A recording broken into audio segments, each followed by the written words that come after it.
Hey guys, welcome to my channel. I hope you're all doing very well. So yes, the time has come once again. We just got the list of nominees for the 2025 Emmys, and so as is tradition here on my channel, I'm going to be diving into my thoughts, feelings, reactions to this list of nominees, as well as who I think will win and should win in each of the major categories. This is a fun little activity that we do here every single year, and I do have an entire playlist covering all of my awards content. So if you want to check out more of these kinds of videos, you can do so on my channel, and also be sure to stay tuned because I will be doing a reaction video to the actual awards ceremony in September once it airs. And of course, as per usual, if you haven't already, please be sure to subscribe to my channel and make sure you turn on your notifications so that you can be told when I upload next. But guys, without further ado, let's dive into this year's list of Emmy nominees. So first up, as per usual, we have the Best Lead Actress in a Drama Series, and here the nominees are Kathy Bates for Matlock, Sharon Horgan for Bad Sisters, Britt Laura for Severance, Bella Ramsey for The Last of Us, and Kerry Russell for The Diplomat. So I will say, when it comes to this category, I do like the diversity on display here, not in terms of ethnicity. Not in terms of ethnicity, okay, Emmy's so white, but in terms of the shows represented here, at least we don't have a bunch of the same show in the same category. We see a lot of that elsewhere though, don't you worry, we will discuss. But here we have a nice spread, and I've actually watched 4 out of the 5 shows here, and I can say that I enjoyed all of these ladies' performances that are represented here. The only show that I didn't see was Matlock, and am I the only am I the only one who always thinks of Matt Murdock? I always think of Matt Murdock when I hear the show Matlock, but I actually haven't watched it, so perhaps I should check it out. But in terms of who I think should win in this category, I would probably give it to Britt Laura from Severance. I think Severance had a huge year this year. People were really anticipating the return of the show after so many years. It was a smash hit for Apple TV Plus, the best performing drama on there. And so for it to come back in a big way was really huge and really successful for the platform. And I think it really worked to all of the actors' advantage, but especially Britt Laura and someone else that we'll talk about really shone in season 2. The only upset I could see coming along is maybe Kathy Bates for Matlock. I believe she won another award for this role as well. Was it the Golden Globe? I can't remember. But that could potentially be an upset if Britt Laura doesn't go home with the award. Okay, so that was like short and sweet and simple. Next up, we have Best Lead Actor in a Drama Series, and here the nominees are Sterling K. Brown for Paradise, Gary Oldman for Slow Horses, Pedro Pascal for The Last of Us, Adam Scott for Severance, and Noah Weil for The Pit. Now this is a juicier category. This is a juicier category. Ooh, where do we even begin? Okay, I'm going to start off with Gary Oldman. Gary Oldman in Slow Horses, that's just such a gimme. It's just so lazy and it's such a gimme. I know that there are fans of Slow Horses out there. I'm not going to make the mistake of cussing out that show for the 10th year in a row because it keeps getting renewed. Like, the joke is on me. All of my favorite shows keep getting cancelled, okay? Like, we just saw Duster from HBO Max get cancelled after just one excellent season. And then last year there was Chaos. So clearly there's something special, there's something incredible about Slow Horses that keeps the audiences coming back season after season after season. So let me not say too much on this goddamn show that I never understood from season 1.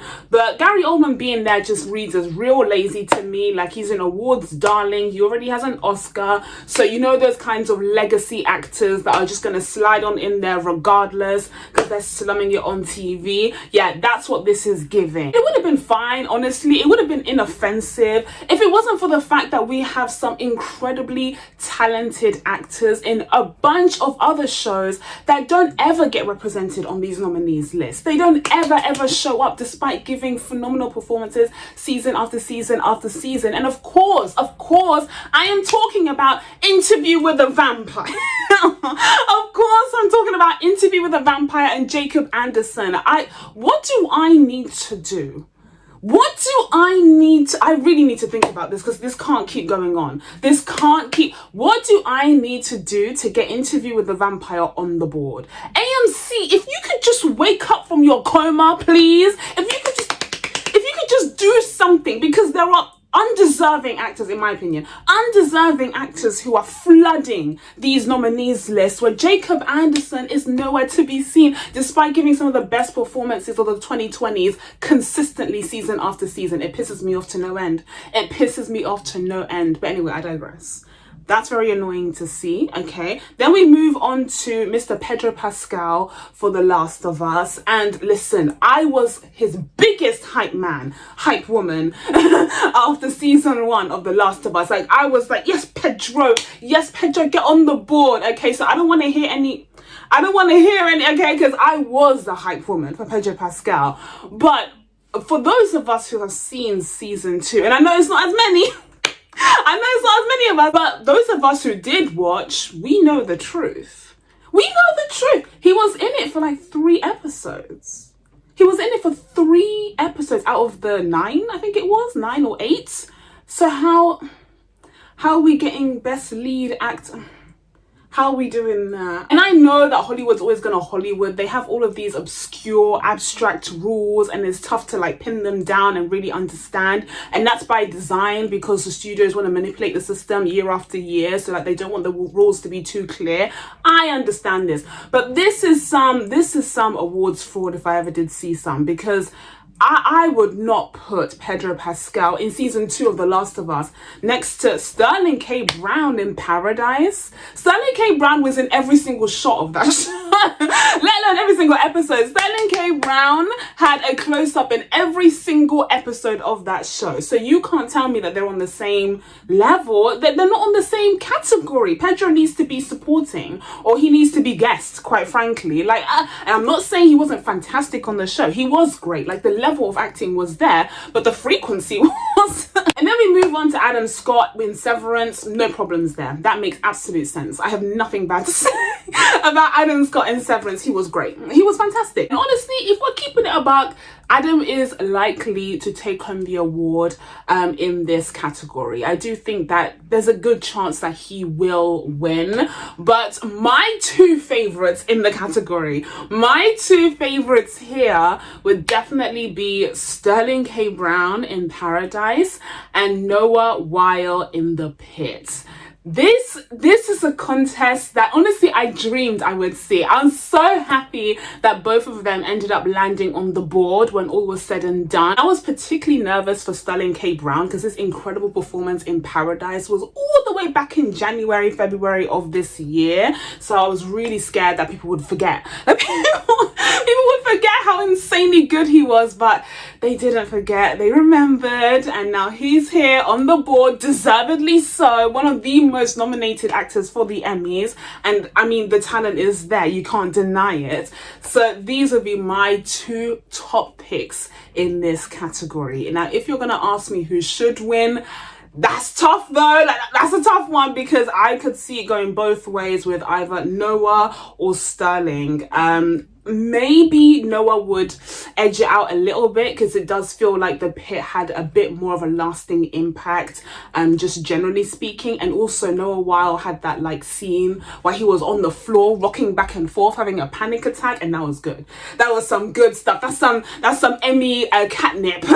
So yeah, I do think that Noah Weil just kind of edges it out just a little bit, but Sterling K. Brown always delivers a class class performance. I'm so happy that he made it on the board when all was said and done. Okay, so next up we have Best Supporting Actress in a Drama Series, and here the nominees are Patricia Arquette for Severance, Carrie Coon for The White Lotus, Catherine Lenassa for The Pit, Julianne Nicholson for Paradise, Parker Posey for The White Lotus, Natasha Rothwell for The White Lotus, and Amy Lou Wood for The White Lotus. So here is where we get into the problem areas, as you can see. Here is where we get into the problem areas that piss me off every single year, because really and truly the Academy, made up of tens of thousands of members in Hollywood, in the industry, should be watching more than 4 shows a year. They should be doing that. They should be doing that, but they don't. Or at least that's what it looks like based off of these categories, based off of these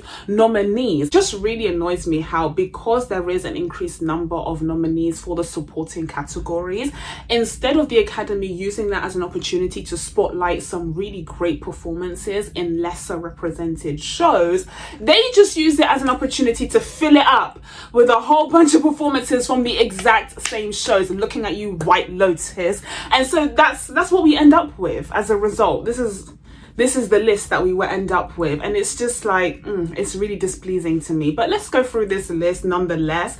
First off, I'll say right up top, I did not like the recent season of The White Lotus. I think we're on season 3. Yeah, I could not. I'm sorry. I already had my doubts on season 1. I ended up trugging along for season 2, but by season 3, I was out completely, I'm afraid. Which is funny because it kind of came back into the pop culture zeitgeist this time around, and was really, really big and had some high viewership.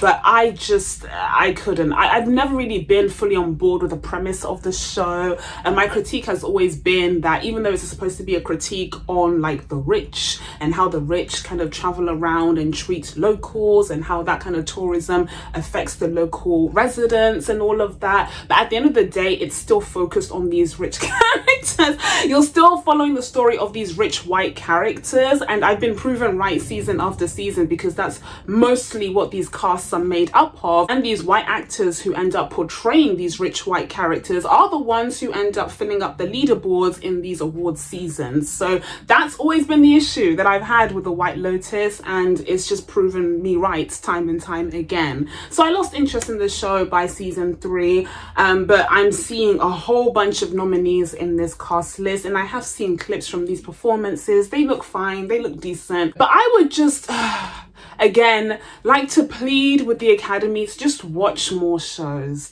I know it's not that simple, and I know that these are all awards campaigns, and HBO has a limitless bucket of money for awards campaigning.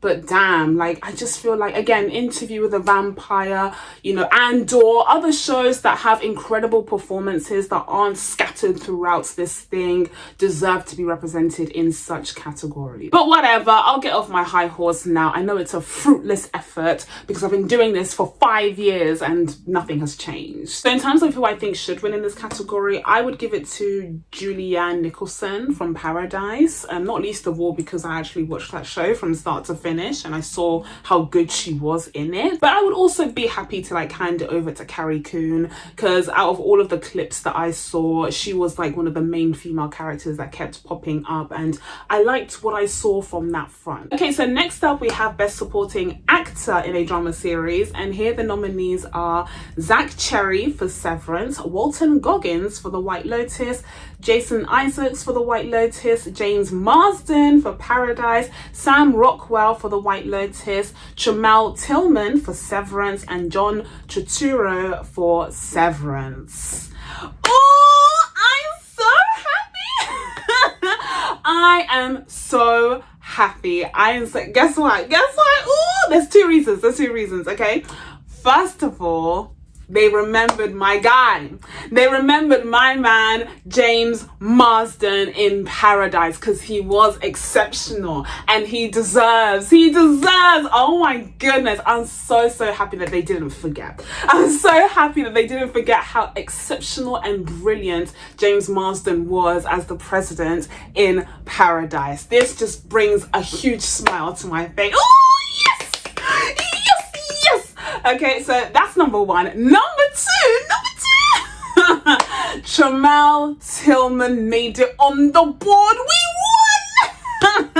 We won. Oh, this actually brings such a smile to my face. I'm so happy that both of these lads finally made it on the board for these Emmy nominations. And in terms of who I think should win, either one of these two, truly, either one of these two, I would lean slightly more towards Tramel Tillman, because I've been saying from season 1 of Severance that man was special. And apparently even Ben Stiller saw that, because his role initially was going to be very small in the show, but it actually expanded because he did so much with it. So I'm so happy that he's been kind of acknowledged and rewarded for his excellent work in season 2. The drum line, okay, that drum line sequence that he had in the finale was so excellent. So yeah, I would give it to Tramel. And I honestly think, you know, fingers crossed, because you never know with the freaking Hollywood system, but I do think that he's likely going to win. Like, I do. Ooh! And that would make him, by the way,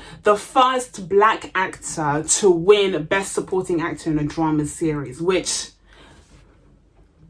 is 20... and we're still doing first.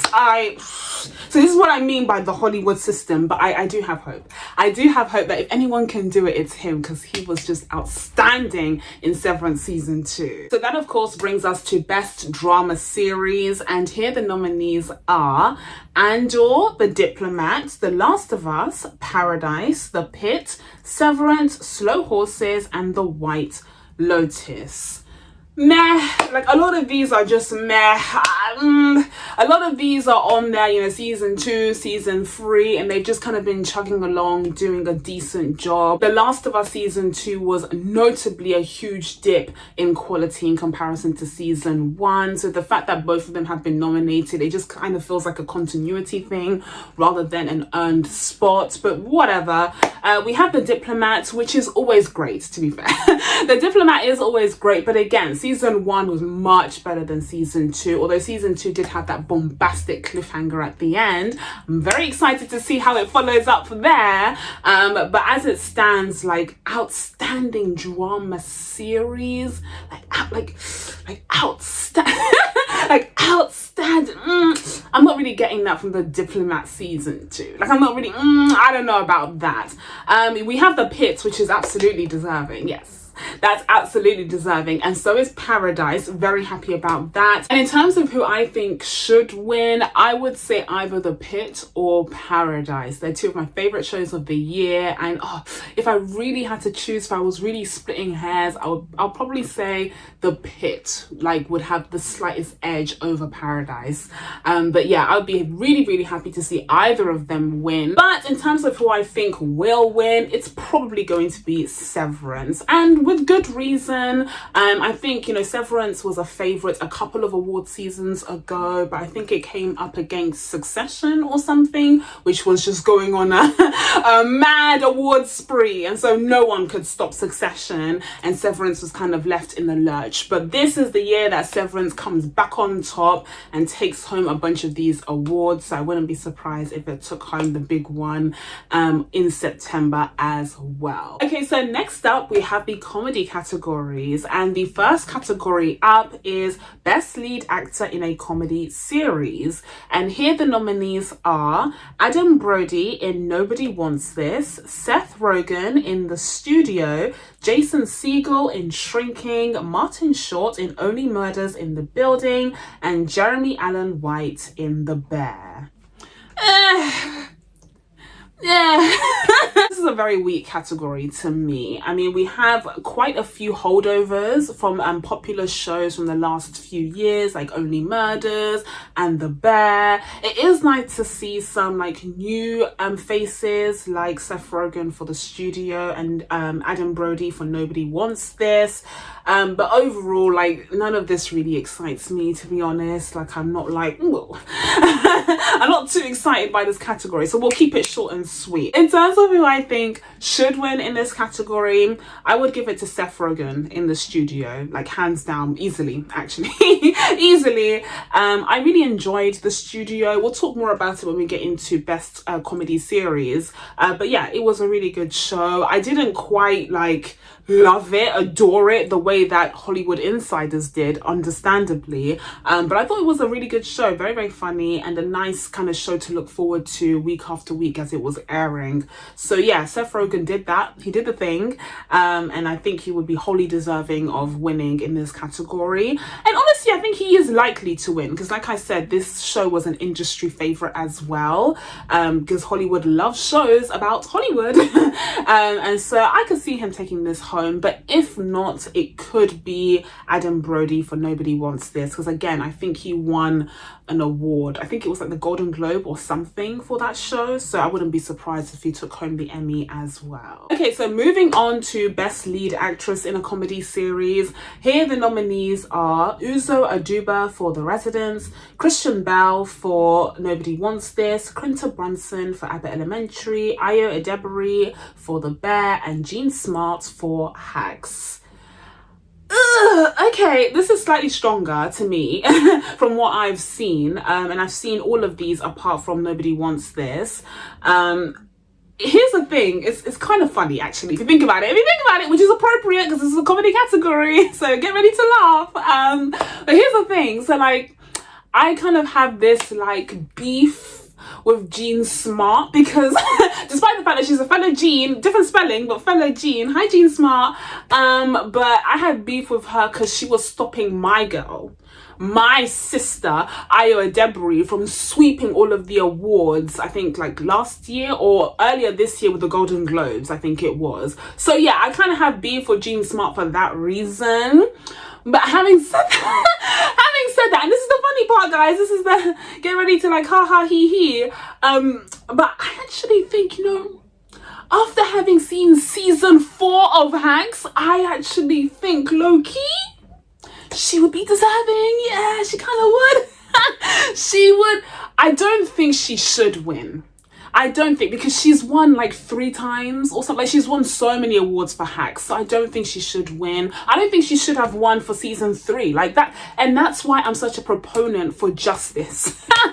Because if you have a bad season, you shouldn't be rewarded for it, so that when you do have a good season and you do end up getting that award, it feels deserving. You see why you should be just and fair, Hollywood? Anyways, so she got some kind of award. I think it was the Golden Globe for season 3. I don't think that should have happened. But now that I've watched season 4, and I believe this is what the Emmy is for, it's for season 4, now I can get on board. Now I can get on board with Jean Smart taking home the award in this category, because she absolutely devoured. She absolutely devoured in season 4 of Hacks, guys. I ain't even gonna hold you, like, she was excellent, because her character finally got everything that she wanted, and so we finally got to see her like live that dream with all of the trials and tribulations, the highs, the lows that involved, and that gave plenty for Jean Smart to work with. So really, I think she gave the best performance on this show that she has ever done since season 1, and I would actually be okay with her taking home the award this time. But it doesn't matter, because she's got a whole bunch of awards for this show, so really we should move on. But in terms of who I think will win, perhaps Kristen Bell for Nobody Wants This. Again, this is like an industry favorite, and it was quite popular on Netflix as well, so I wouldn't be surprised by that. I would always be happy to see Quinta Brunson take home this award, because she's so fantastic in Abbott Elementary. I think Abbott Elementary has reached that space where it's no longer a phenomena, and so it just keeps pumping out excellent season after excellent season, but I don't necessarily think it's going to be acknowledged for that anymore, I'm afraid. afraid.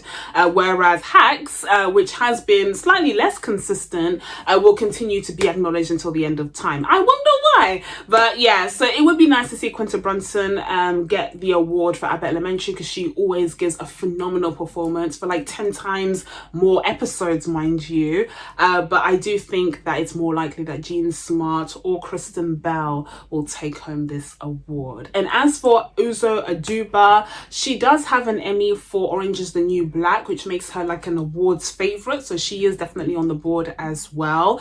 And I did watch The Residents, but I wasn't like chuckling, like am I the only one who didn't find that particularly funny? I didn't even realize it was like in the comedy category. Like, it was a bit kooky and it was a bit spooky, but it wasn't given ha ha he he. It was given like ooh ah. And also, man, this is very long. Like, it was way too long. So yeah, good for Uzo. Love to see her nominated, but I don't know if I would give her the award, me personally. And so next up, naturally, we have Best Supporting Actor in a Comedy Series. Here the nominees are Ike Barinholtz for The Studio, Coleman Domingo for The Four Seasons, Harrison Ford for Shrinking, Jeff Hiller for Somebody Somewhere, Eben Moss-Backrack for The Bear, Michael Urie for Shrinking, and Bowen Yang for Saturday Night Live. So this is the sort of like variation, diversity that I would come to expect in an awards category. I like this. I like the fact that you don't have like 5 actors from the same show filling up one category. Here you have a nice spread of actors from different projects. But for me personally, if you're going to ask me what my top 2 favorite performances are from this list, it would definitely be Ike Barinholtz from The Studio.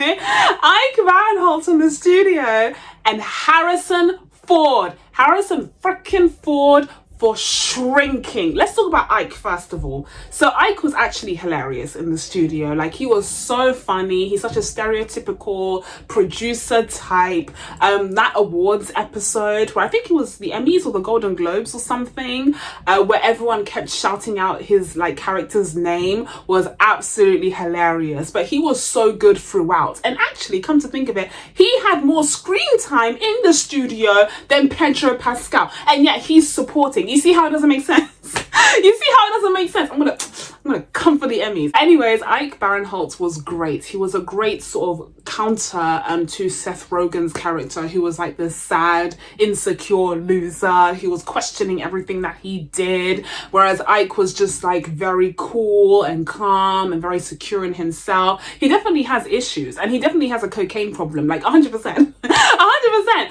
But he was just such a cool character, very wacky, very weird, very Hollywood. So I can actually see him, taking this home. Perhaps, maybe. It depends on how favourable the Academy wants to be towards The Studio. But I wouldn't be mad if he did. But my personal favourite from this list would have to be Mr. Harrison freaking Ford. What I love about this, what I love about Harrison Ford in Shrinking is that we have seen many like iconic legacy actors pop up in streaming shows here, there, everywhere. And we know the arrangement. We know that they get huge, massive paychecks to be a part of these prestige streaming shows, just to kind of give them that leg up and notoriety. So it works for both parties. It works for the show, it works for the streaming platform, and it works for the actor. But oftentimes some of these legacy actors will just like phone it in because they know that they're winning regardless. But not Harrison Ford. Not Harrison freaking Ford. He is so brilliant in Shrinking, guys. I need to be so serious for a second. Harrison Ford is so brilliant in Shrinking. Oh, amazing. And his character has, without giving too much away, he does suffer an illness, and so Harrison Ford has to kind of like convey that. It adds, to the character and his interactions with the rest of the cast.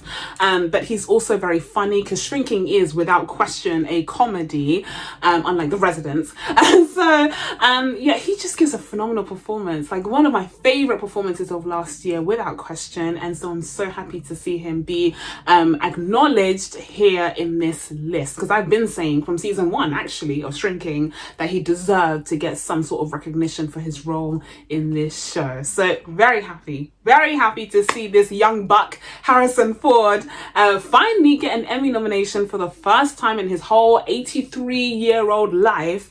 I think it's very deserving, and he is the one that I would give the award to. But in terms of who I think will win, honestly, I have no idea. There's no one who's like particularly strong who stands out as a front runner in this category, at least from what I've seen. Maybe Ike, maybe Harrison, because again, he's that legacy actor, so he has that angle.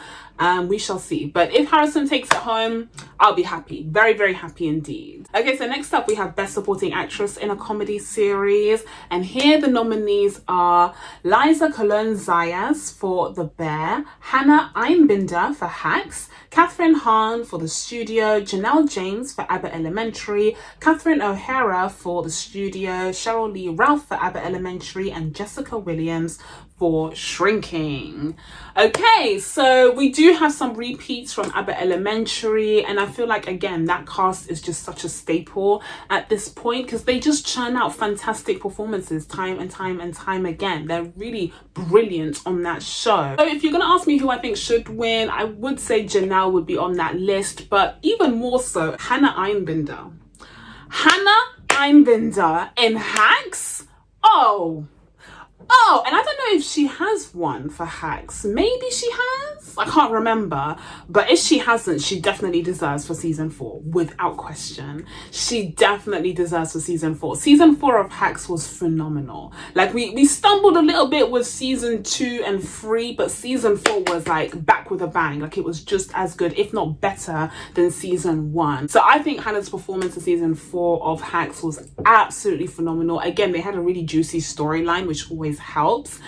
So I wouldn't be surprised if she ended up taking it home, and I think she would be wholly deserving. But short of that, I would like to see Janelle get some recognition for her work as the iconic, the indelible, the amazing Principal Ava. Oh, and before we move on to Best Comedy Series, I did also want to mention the Studio gals. Yeah, we have Catherine Hahn and Catherine O'Hara representing the Studio in this category.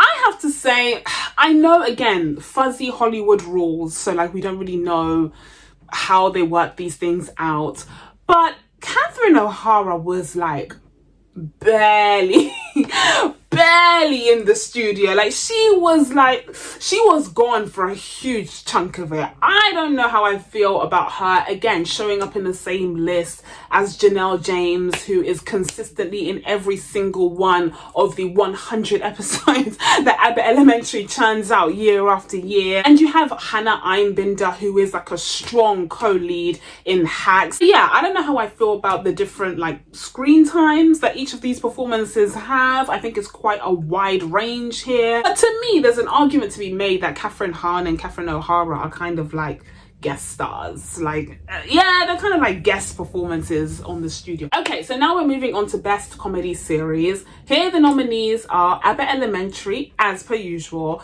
The Bear, which is season 3 here, Hacks, Nobody Wants This, Only Murders in the Building, Shrinking, The Studios, and What We Do in the Shadows. So shout out to What We Do in the Shadows. I think this was its last season that is represented in this list, and that show was always phenomenal. It never got the recognition that it deserved, but you know, what's new? All of the vampire shows that I love never get the recognition that they deserve. Oh, I hate to see it. Abbott Elementary is a staple. It has been consistently excellent from its very beginning, so it's a very impressive show, and I'm always happy to see it on this list. The Bear had its worst season. It had its worst season last year, so I'm surprised to see it on its list.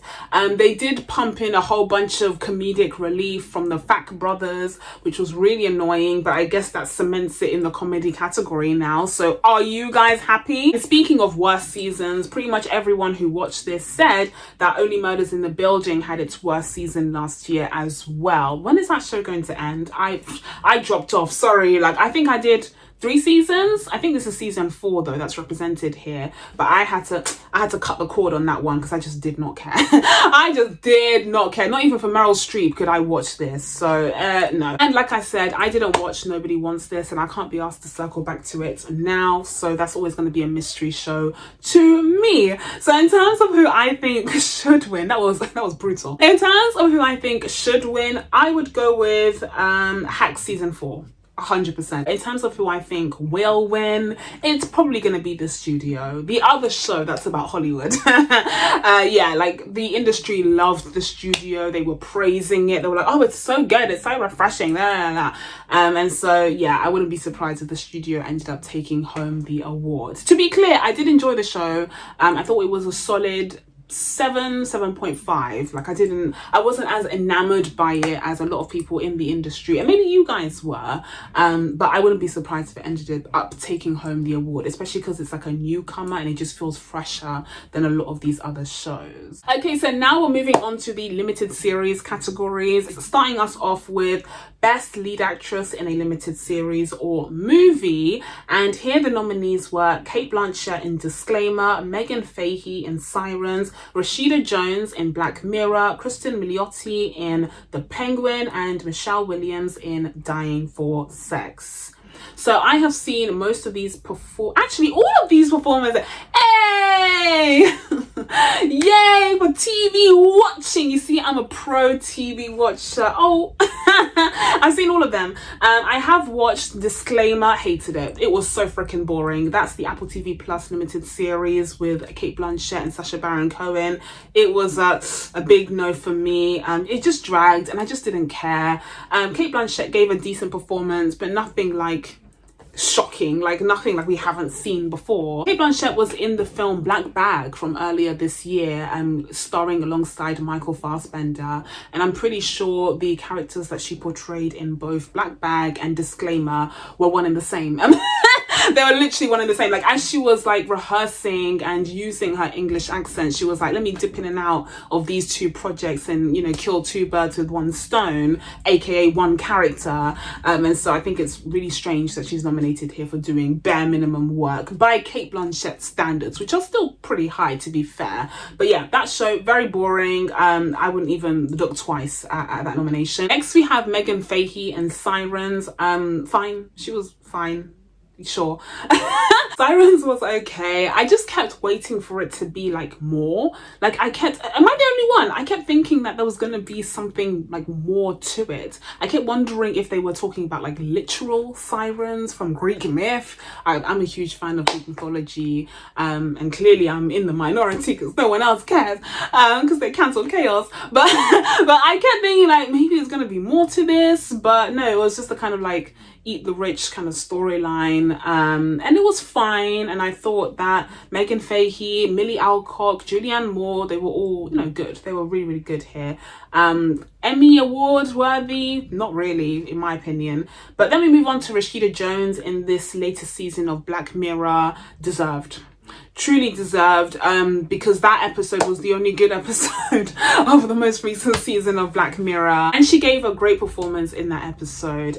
Black Mirror, I wanted to do a review of Black Mirror season 8 I think we're on, but then I was scrolling through my channel and I saw that I had reviewed Black Mirror season 6 and season 7, and I had said pretty much the exact same thing that I was planning on saying about season 8 in those reviews. So I was like, oh, like we're just kind of in a rut right now. There's no point in me repeating the same points about how Black Mirror has lost its luster, and ever since it got Americanized, it's just not the same again. Like these same points is what I've been saying for the last 5 years. So there was no point in repeating it. But I will say Rashida Jones did give a really good performance, and she was a standout out of the entire season of Black Mirror. So good for her, and I'm not mad at her being nominated here. And then we go on to Michelle Williams for Dying for Sex. This is yet another show that I thought was going to be more, but ended up petering out pretty quickly. Actually,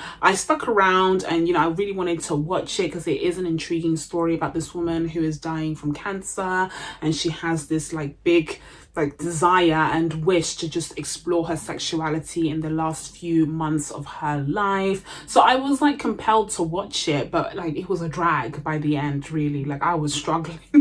I was struggling. But Michelle Williams is incapable of doing a bad job. Like she always gives great performances, especially in these FX limited series. Fosse Verdon, you will always be near and dear to my heart. But this was far from Fosse Verdon. Like this was nowhere near that. Michelle Williams was good, but I don't know about her being awards worthy. I feel like maybe they just like ran out of ran out of shows and performances. Like this is not a strong category this year, I must say. But if it was up to me, we would waste no time in awarding the most deserving actress in this entire category, and that is of course Kristen Milioti for The Penguin. Like let's not waste any time, let's not chat, let's not discuss, let's not even vote, let's just give it to her right now. Post it post it in the mail, like inscribe her name, post it in the mail and just get it done, because we don't need to prolong the inevitable here. She should and hopefully will win this award. Okay, so next up we have Best Lead Actor in a Limited Series or Movie, and here the nominees are Colin Farrell in The Penguin, Stephen Graham in Adolescence, Jake Gyllenhaal in Presumed Innocent, Brian Tyree Henry for Dope Thief, and Cooper Koch for Monsters, The Lyle and Eric Mendez Story. Colin Farrell.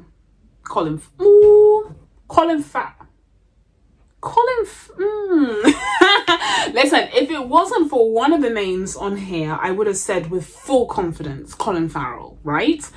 Stephen Graham. Do you see what I mean about these rules?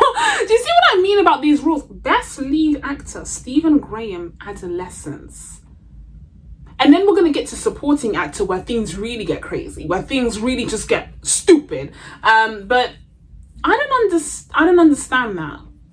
To me, he's supporting, no? Like he plays the dad in Adolescence. Surely he's supporting? No? I mean, he does have that one episode that's like really about him, but throughout the show, like it's mostly about the kid. So why is he best lead? I don't know what kind of judge Netflix has going on here, but that just doesn't really make sense to me. And then again, you compare it to Colin Farrell, who is literally the titular character, and I'm here thinking, what are we doing? Like what are we actually doing here? And Jake Gyllenhaal, to his credit, is like the guy that's presumed innocent. Like the show is about him, but Stephen Graham as the lead. Is this list right? Let me know if I've got this list wrong. I got this from the Hollywood Reporter. Let me know if they did a typo.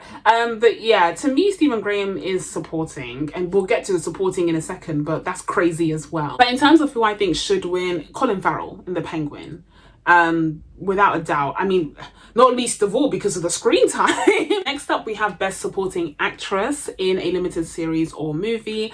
And here the nominees are Erin Doherty for Adolescence, Ruth Negga for Presumed Innocent, Deirdre O'Connell for The Penguin, Chloe Sevigny for Monsters, The Lyle and Eric Mendez Story, Jenny Slate for Dying for Sex, and Christine Chamarko for Adolescence. Ooh, Adolescence is popping!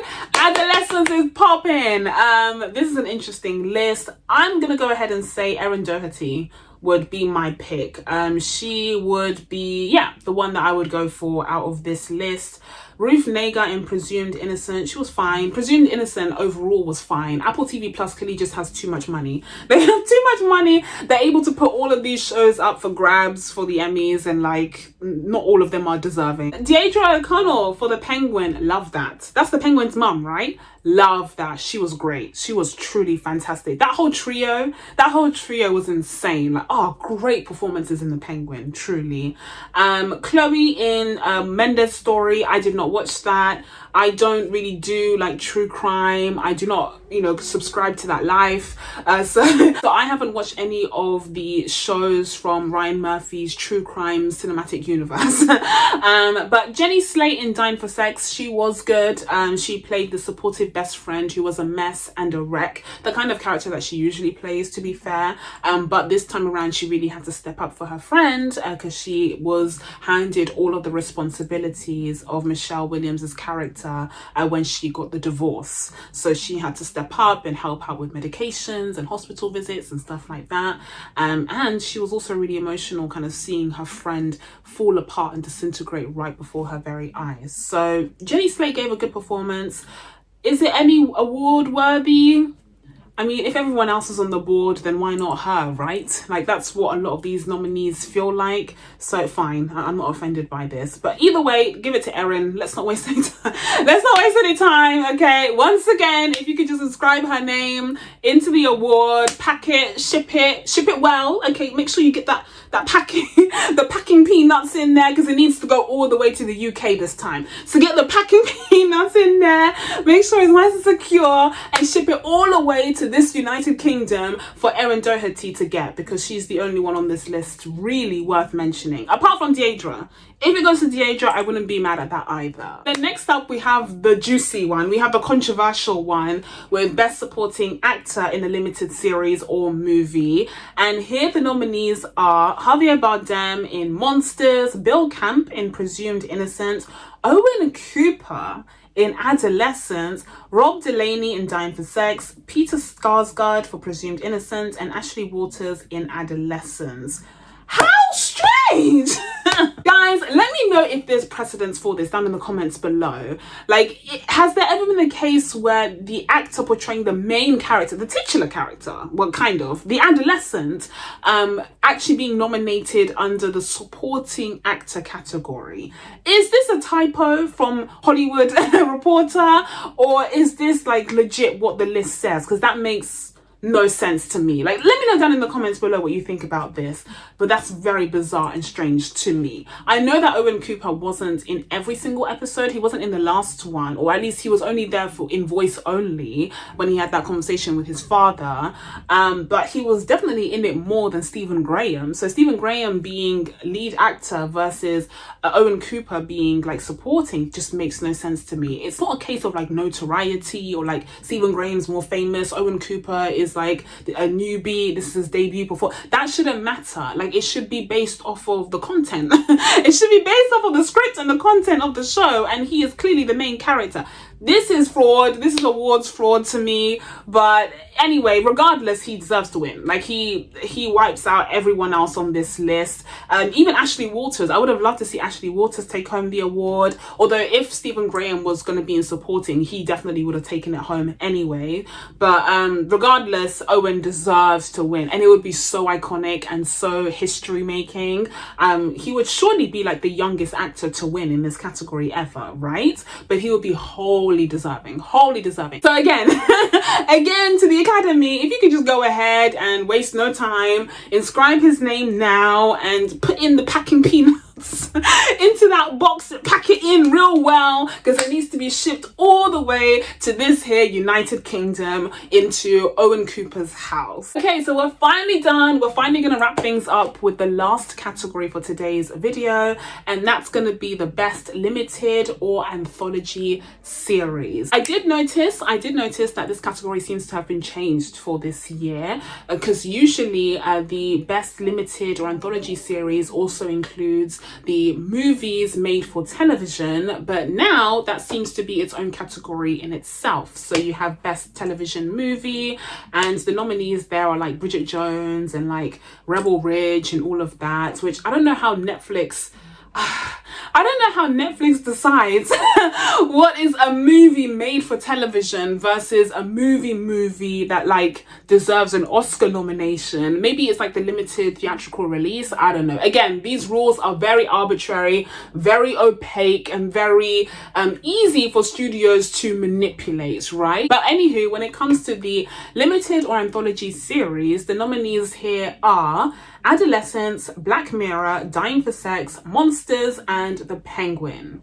Before Adolescence, I would have said The Penguin absolutely would deserve to take this one home, but as it stands, Adolescence is the clear winner. I think it should win, and I think it likely will win. Like, this show was just it was such a hit. It was such a moment. It seems like Netflix has a moment every single year, and Adolescence is just a continuation of that trend. But it was really just such a culturally relevant series that I think it's incredible and important for it to win. So shout out to Stephen Graham. He's one of the creators of the show, and no matter how you slice it, he will be taking home an award. So that's it from me, guys. Now that I told you guys my thoughts on the 2025 Emmy nominations list, it's time for you guys to let me know what you thought of this list down in the comments below. Please be sure to subscribe to catch your videos coming up. Thank you guys so much for watching. I really appreciate it, and I'll see you in the next one. Bye.